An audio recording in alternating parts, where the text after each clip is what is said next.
बिस्मिल्लाहिर्रहमानिर्रहीम। अस्सलाम वालेकुम। पॉलिटिकल इकोनॉमी का प्रोग्राम दादा पोतो शो लेकर आपकी खिदमत में हाजिर। मैं हूं आपके साथ आपका मेज़बान वसीम अहमद और इस प्रोग्राम में हमारी रहनुमाई के लिए दादाजी हमारे साथ मौजूद होते हैं। कैलेंडर पर आज 22 जनवरी साल 2021 और आज जुमे का दिन। उसी पाक परवरदिगार के लिए तमाम तारीफ़ें जो तमाम जहानों का रब है। नबी करीम सल्लल्लाहु अलैहि वसल्लम की ज़ात अक़दस पर बेशुमार दुरूद व सलाम। पॉलिटिकल इकोनॉमी के प्रोग्राम दादा पोतो शो का बाकायदा आगाज़ करते हैं और आज का प्रोग्राम आपके मैसेजेस पर यानी आपके भेजे गए फीडबैक पर मुश्तमिल होगा। आपके भेजे गए सवालात के जवाब आज के प्रोग्राम में हम दादाजी से हासिल करेंगे। दादाजी अस्सलामु अलैकुम। वालेकुम अस्सलाम। दादाजी क्या हाल है? अल्लाह का बड़ा करम इनायत नवाज़ के हम आपकी खिदमत में। काफ़ी दिन से मैसेजेस इग्नोर हो रहे थे। बहुत ज़्यादा मैसेज इग्नोर हुए हैं, पिछले 4 प्रोग्रामों में नहीं हुए हैं जी, फीडबैक भी नहीं हुआ। शुरू करता हूँ दादाजी। पहला मैसेज मोहम्मद रेहान का है। वही मसला जो बहुत से पाकिस्तानियों का है कि क्या गाड़ियों की कीमतें नीचे आएंगी? देखिए, गाड़ियों की कीमतें जो हैं वो ऊपर तो जा सकती हैं, नीचे नहीं आ सकती। वजह उसकी क्या है? वजह उसकी ये है कि हम IMF के साथ जा रहे हैं मुज़ाकरात करने, और मुज़ाकरात से पहले हमने बेड़े गर्क कर लिए अपने सारे इकनॉमिक इंडिकेटर्स। ठीक है, और IMF सख्त कंडीशनैलिटीज़ लगाएगा, सख्त कंडीशनैलिटी लगाएगा। हमारी बहुत सारी पेमेंट्स ड्यू हो रही हैं। 3 अरब डॉलर जो है वो हमें मिलना है। सऊदी अरब को हमने जो देना है उसकी अदायगी भी करनी है।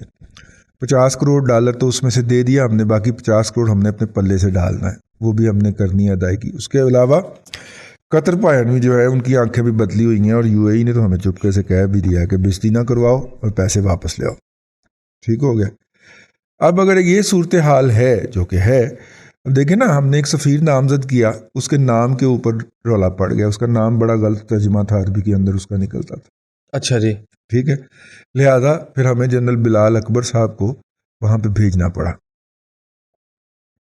सलूट कर दें फौरन। 21 टांके कच्चे हैं अभी। सर ना ना। बार उबर वाला भी खलोता है। जी।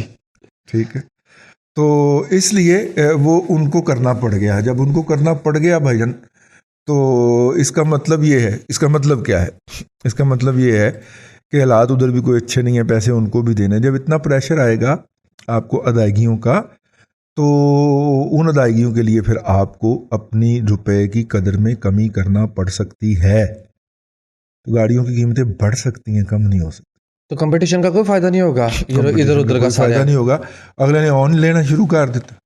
दादाजी एक बात आप समझ आती है, आपको नहीं लगता रियासत जब कमज़ोर होती है या रियासत के अदारे जब कमज़ोर होते हैं या किए जाते हैं, तो उसका मकसद ये होता है कि हम जो मनमानी करें उसको कोई पूछने वाला ना हो।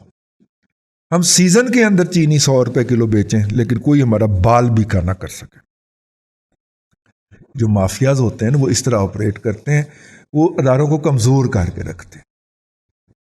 पिछले 10 साल से तो मैं भी देख रहा हूँ दादाजी, आपको नहीं ऐसा महसूस होता है कि जब हमने IMF या किसी के साथ मुज़ाकरात में जाना होता है तो पाकिस्तान की हालत ऐसी कर दी जाती है कि हम वीक फुटिंग्स पे होते हैं? हम वीक फुटेज पे होते हैं। हमने इंडिया के साथ मुज़ाकरात करने हो तो डोमेस्टिकली पॉलिटिकल फ्रंट के ऊपर ऐसे कट्टे खोल दिए जाते हैं कि हम वीक फुटेज पे जाते हैं। चाइना के सदर ने आना हो तो हम धरना करवा देते हैं। हाँ, नहीं? हाँ। अच्छा खैर, तारिक ज़िया राना का मैसेज है। कहते हैं दादाजी ये फरमाइए कि जो इस्लामिक आइडियोलॉजी ऑफ इकोनॉमी है वो कंसीडर की जा सकती है? अगर की जा सकती है तो हमारा होमवर्क क्या है? देखिए, इस्लामिक आइडियालॉजी जो है, ये मैं इसके ऊपर बहुत पहले ये जब ऑडियो प्रोग्राम होता था वो मैं कर चुका हुआ हूँ आपकी खिदमत में। आज ज़रा नम हो के नाम से नहीं, ये अभी रिसेंटली। अच्छा, जरा नाम हो वालों को तो उठा के ले गए। करें आप यहाँ इल्म और शऊर की बात।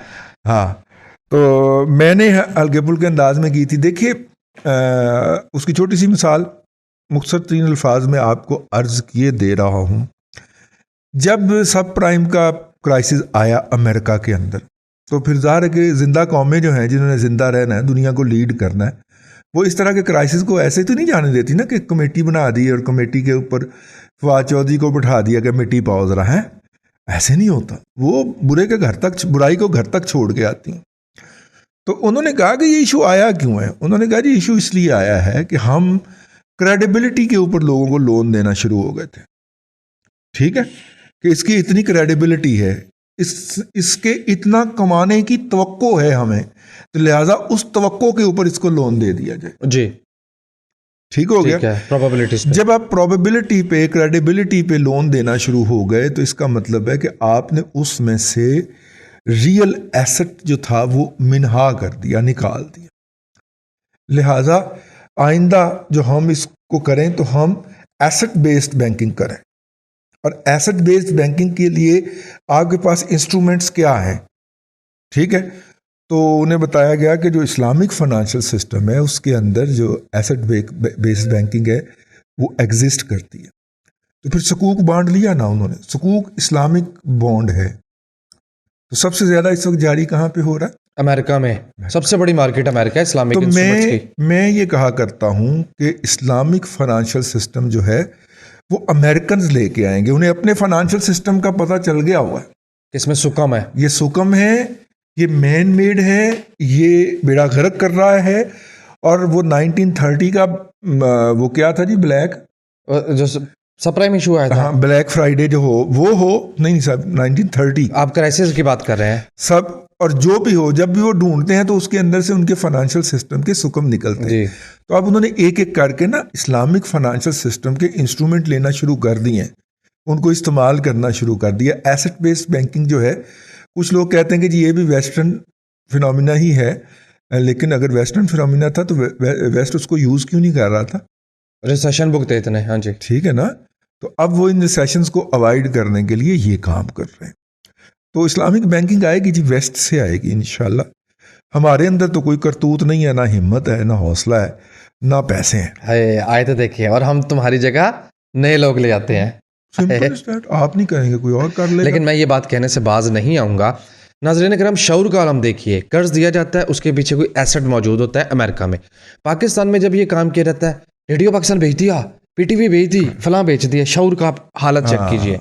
ज़हनी तौर पे माजूर लोगों की ये हालत देखें। मोटरवे रेन रख दी जी। आप एक इस्लामिक इंस्ट्रूमेंट ऑफ फाइनेंस को गाली बक रहे हैं, तो आप उसके हाँ अपना जवाब सोच रखिए। हमारा काम था, हमने निशानदेही कर दी, आवाज़ लगा दी, ठीक है। अब अल्लाह जाने और आप जाने, हम तो भाई अपने फ़र्ज से हो गए फारग। जी। जमान हैदर का मैसेज है, दादाजी वही दुख जो बहुत से लोगों का है। आप बाहर जाने का कहते हैं, जिनके पास पैसे हैं वो तो चले जाएं, गरीब क्या करे। दादाजी का इसरार है कि स्कॉलरशिप कम से कम लेने के लिए आपको पैसे नहीं चाहिए जी, दिमाग चाहिए, दिमाग चाहिए, हिम्मत चाहिए, कमिटमेंट चाहिए। मैं आपको एक बच्चे की मिसाल दूं।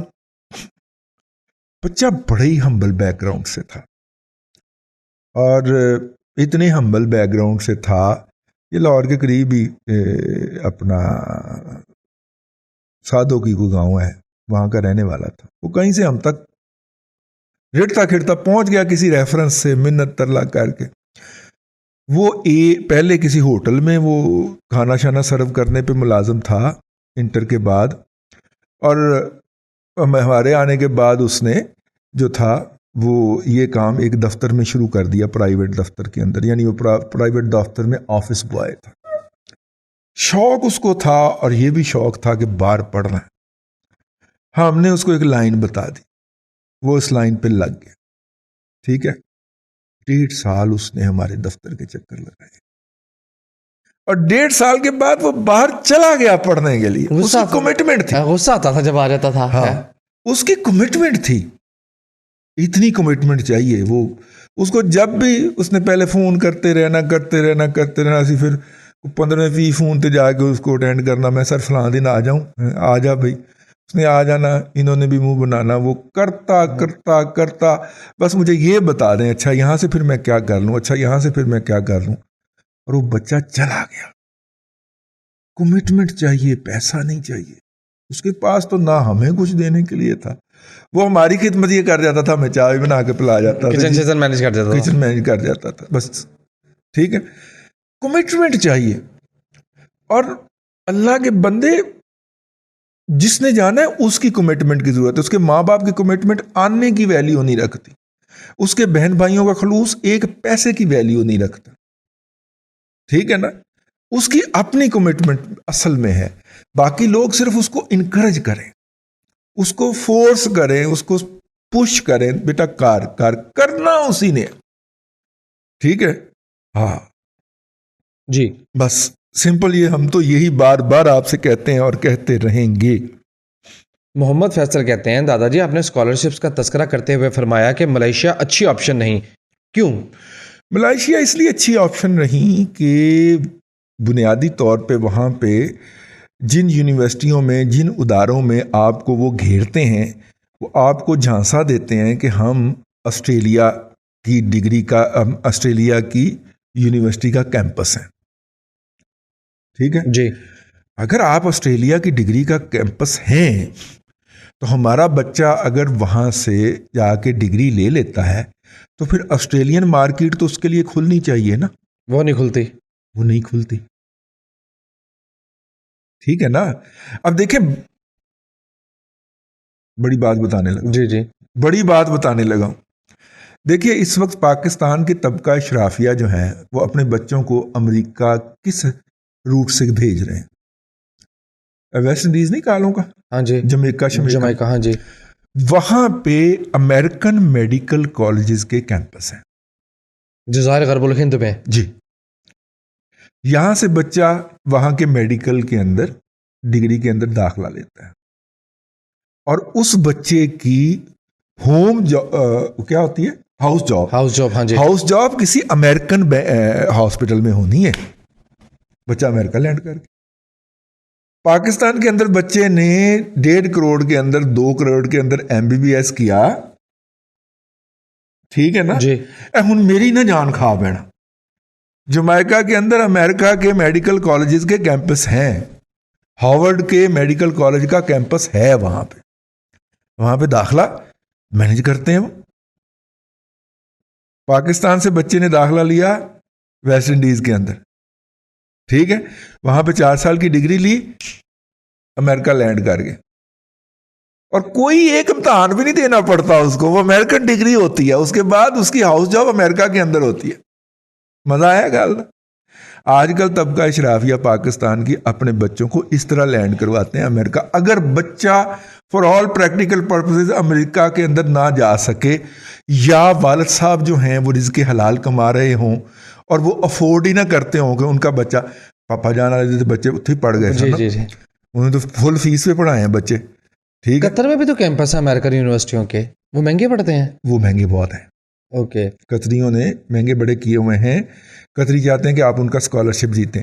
यहाँ पे तो आप अफोर्ड भी कर सकते हैं ना, जमैका में रिज़्क़ हलाल में अफोर्ड कर सकते हैं। और ये सारा क्रेडिट जो है सस्ती ऑप्शंस का ये जाता है साईं कायम अली शाह को। जज़ायर गरबुल हिंद के दौरे पे जब थे ना, हाँ। तो वहाँ स्किन के कुछ अमराज सामने आए। अच्छा, तो साईं ने कहा कि मेडिकल कॉलेजेस यहाँ बहुत ज़रूरी हैं, बल्कि नागुज़ीर हैं। तो अमेरिकन ने ना उनकी जो इस सजेशन पे वहाँ बना दिया था। वहाँ पे कैंपस बनाए थे। क्या बात नहीं, अमेरिका के रेड इंडियंस ने कैंपस बनाए थे। हाँ जी, बनाए थे। उस वक्त तो रेड इंडियंस थे ना, अमेरिकन तो नहीं थे। बिल्कुल बिल्कुल जी। नेक्स्ट मैसेज खालिद महमूद शाहिद का है। दादाजी आप 2021 में पाकिस्तान की इकोनॉमी कैसी देख रहे हैं? 2020 से बुरी देख रहा हूँ, संजीदगी से बात कर रहा हूँ, और ये मैं बात आपको 2019 से कह रहा हूँ जी। मैंने मेरे प्रोग्राम गवाह हैं इस बात के, लोडेड हैं सारे, अपलोडेड हैं, देख लीजिए। मैंने उस वक्त कहा था कि 2018 आपके लिए बुरा है और 2019 बहुत बुरा है और 2021 बदतरीन है, और अगर हर चीज़ बेहतरी की तरफ चली जाए तो 2022 में अपटर्न शुरू होगा। और इसको लीड कौन करेगा? स्टॉक एक्सचेंज लीड करेगी, फिर प्रॉपर्टी में थोड़ा सा बूम आएगा और हुकूमत ढोल बजाएगी कि देखो हमने रिकवरी कर ली है। लेकिन कोरोना की वजह से 1 साल डिले हो गया, तो 2023 तक डेफर हो जाएगा ये बात। एक छोटी सी ट्वीट भी फरमाई थी जो आप 2021 की बात करें, 2021 के पहले 20 दिनों की वारदात उस ट्वीट में लिखी थी, आप भी सुन लीजिए। बैटरी जो यूपीएस के साथ, सोलर के साथ लगती है, 35% महंगी हुई। सरिया 100 रुपये फी किलो से 140 पे गया, 40% उसमें भी पड़ गए। मजीद ये कि मिलर ट्रैक्टर ने ट्रैक्टरों की कीमत बढ़ा दी। हाँ जी, फुली लोडेड वर्जन 21,50,000 रुपए का। अब ज़राअत में अगर इतनी महंगाई होगी तो आप क्या समझते हैं कि आपको जो अजनास है वो कैसे सस्ती मिलेंगी? खाद की कीमतें देख लें जी। खाद, हाँ, जितने की ब्लैक में मिला करती थी उतने की अब नॉर्मल प्राइस है। दादी खाद का तस्करा ना क्या करें। अंदर के एक बंदे ने मुझे कहा कि 1600 करोड़ की बात है। दादाजी हंसते हंसते कर जाते हैं 1600 करोड़, लिहाजा ध्यान से, यानी 16 अरब रुपया जी। तनवीर अहमद कहते हैं डॉलर स्टेबिलिटी IMF के साथ मुज़ाकरात के बाद ही सामने आएगी भाई। हो सकता है IMF के आंखों में हमारे लिए कोई प्यार उतर आए। मुश्किल, बहुत मुश्किल। क्यों उतर आएगा? वजह तो नहीं दादाजी समझ आ रही। हाँ, लेकिन जब तक ये IMF के सामने हम नहीं बैठते अगले 1-1.5 महीने, उस वक्त तक तो डॉलर स्टेबल ही रहेगा जिस लेवल पे है। जी ठीक है। अच्छा जी, ज़िशान खान कहते हैं दादाजी बहुत सी खबरें ऐसी होती हैं जो आपको पढ़ने में मुश्किल होती है शुमाली इलाका जात के, क्या ये मुमकिन है कि वो खबर हम पढ़ दिया करें? हाँ, आप नीचे आके पढ़ दिया कर, और अपनी जिम्मेदारी तो पढ़ दिया करो, ठीक है ना। जी बिलावल का मैसेज है और आपने कहा कि रोशन डिजिटल पे हुकूमत की जो खुशी है वो देख के ये मतलब लगता है कि ये मसाइल का हल बतौर मसीहा साबित होगा ये कदम। देखिए, रोशन डिजिटल जो है वो हुकूमत और हुकूमत में शामिल जो अफराद हैं जो कि माफिया का हिस्सा हैं, ये जो कि ओलिगार्की का हिस्सा हैं, उन्होंने अपनी सहूलत के लिए इंट्रोड्यूस करवाया है, ठीक है। आप उसमें से भी गुजर जाएं तो कोई हर्ज नहीं है, लेकिन कल को जब फंसने की बारी आएगी तो फंसेंगे आप, वो नहीं फंसेंगे।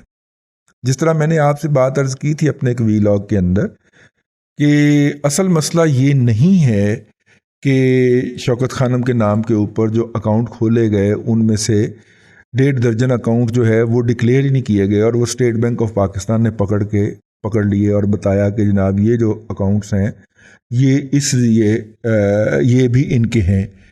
असल मसला ये नहीं है, असल मसला ये है कि उन बैंकों के ज़रिए, उन अकाउंट्स के ज़रिए, बैंक अकाउंट्स के ज़रिए शौकत खानम के साथ साथ कुछ और भी अदारों और अफराद और ग्रोहों की ट्रांजैक्शंस हुई हैं।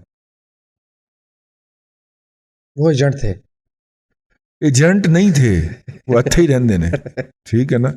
तो कुछ लोगों की तबाह हाय नाजुक पे ये बात नागरां गुजर सकती है, इसलिए ये फैसला और ये अकाउंट्स जो हैं, जो बाकी के अकाउंट स्टेट बैंक ने पकड़ के दिए हैं, उन पे बात नहीं करने दी जाएगी, ठीक है ना। तो इसलिए ये जी मोहम्मद फैसल का मैसेज है। फैसल आपके मैसेज का शुक्रिया, आपने मजाकन लिखा कि ऑडियो प्रोग्राम में ये तासुर बनता था कि वसीम एक शरारती है, लेकिन अब पता चला कि शरारतें तो दादाजी करते हैं, वसीम तो मासूम आदमी है। देख लें गवाहियाँ आ रही है, गवाहियाँ इसलिए टाइप कि आपको लगे, मुझे नहीं लगे। जी नेक्स्ट मैसेज मेरे पास मौजूद है सादिया का, थैंक यू वेरी मच, आपने दुआएं लिख दी। चौधरी अरसलान कहते हैं दादाजी एक इकोनॉमिस्ट है साकिब शरानी साहब, जी। वो आजकल हुकूमत की बड़ी फेवर कर रहे हैं, कोई खास वजह है? साकिब शरानी साहब को नौकरी की तलाश है ना। अच्छा, और साकिब शरानी साहब आपको पता है ना, जो एडवाइजरी कमेटी थी मुशर्रफ साहब की, उसमें भी शामिल थे। ये इस्लामाबाद की जो लॉबियां हैं ना, उनकी सियासत को भी समझनी चाहिए ना, ठीक है ना। अपना वो एक डॉक्टर साहब होते हैं जो कि वहाँ पे समथिंग हसन उनका नाम था, वो भी गायब है आजकल। बड़ी कोशिश की बेचारों ने कि उनको कोई हुकूमती ओहदा मिल जाए, शायद मिल ही गया हो, इसलिए चुप कर गए। तो ये जो 1.5-2 दर्जन पाकिस्तान के इकोनॉमिस्ट हैं ना, ये आपस में खेड़ते रहते हैं कि इसकी लड़ाई हो गई है, हफीज़ पाशा की लड़ाई हो गई है तो हफीज़ शेख आगे होकर पकड़ लेगा जो नौकरी, और हफीज़ शेख की लड़ाई हो गई है तो साकिब शरानी आगे हो जाएगा, साकिब शरानी की लड़ाई हो गई है तो अपने सलमान शाह साहब तो हैं ही हैं, जाहिर है वो तो सदाबहार दमाद है उनके, उनके किनके, जिनके कौन के नाम नहीं लिया जा सकता। हाँ जी, अगला मैसेज। तो इसीलिए वो इस आला ओहदे से मुतमक्कन होते हैं ना। इस साकिब शरानी का भी खुरा कड्डो, नानके दादकियों या ससुरालियों कोई ना कोई ਇਹਦਾ भी ताल्लुक निकल आएगा। तो वो तारीफ इसलिए कर रहा है और या करवाई जा रही है कि कोई हाय दादाजी, ननियाल, ददयाल और ससुराल, इसी बुनियाद पे इंसान को 3 टांगों वाला जानवर कहा जाता है। कैसा है? मैं हंस नहीं सकता। हसनुल बन्ना का मैसेज है, कहते हैं दादाजी कंस्ट्रक्शन इंडस्ट्री को दिया जाने वाली एमएनएसटी की एक्सटेंशन नाकाबिले हज़्म है, जबकि हम IMF के साथ मुज़ाकरात में जाने वाले हैं, जबकि हमारी अगली मीटिंग भी ड्यू हो गई है FATF की, ठीक है ना। इसलिए मैंने इसे कहा कि मुझे क्रेडिबल सोर्स से वो खबर निकाल के दिखाएं, मुझे नहीं मिली। नॉन क्रेडिबल सोर्सेज से मैंने पढ़ी है, क्रेडिबल सोर्स से मुझे नहीं मिली। वो ये भी कितने यूथियां का प्रोपेगेंडा ना हो सोशल मीडिया वाला बाय आवर कॉरेस्पॉन्डेंट। हाँ जी, ये तो हो सकता है। अवैस का मैसेज है, कहते हैं दादाजी गोल्ड की कीमतें दोबारा से बढ़ रही हैं, फरमाइएगा कि क्या ये नीचे आएगा? भाई पहली दफ़ा तो हमने कहा था नीचे आया था और नीचे आएगा और आया। अगर आपने पोजीशन नहीं ली तो साडा जिम्मा की, साडा जिम्मा ओश पोश। हाँ, वैसे क्या स्ट्रक्चर क्या बन रहा है? दादाजी स्ट्रक्चर अगरचे इसका डाउन साइड का, लेकिन इसमें आप इस बात को बिल्कुल भी रद्द मत कीजिए कि करेंसी की जो डिवैल्यूएशन है उसमें हमें उतना फ़ायदा नहीं हो पाता। और दूसरा ये कि हमारे यहाँ इम्पैक्ट पहले तो 9 दिन के बाद आता था, अब भी कुछ 4-5 दिन लग जाते हैं।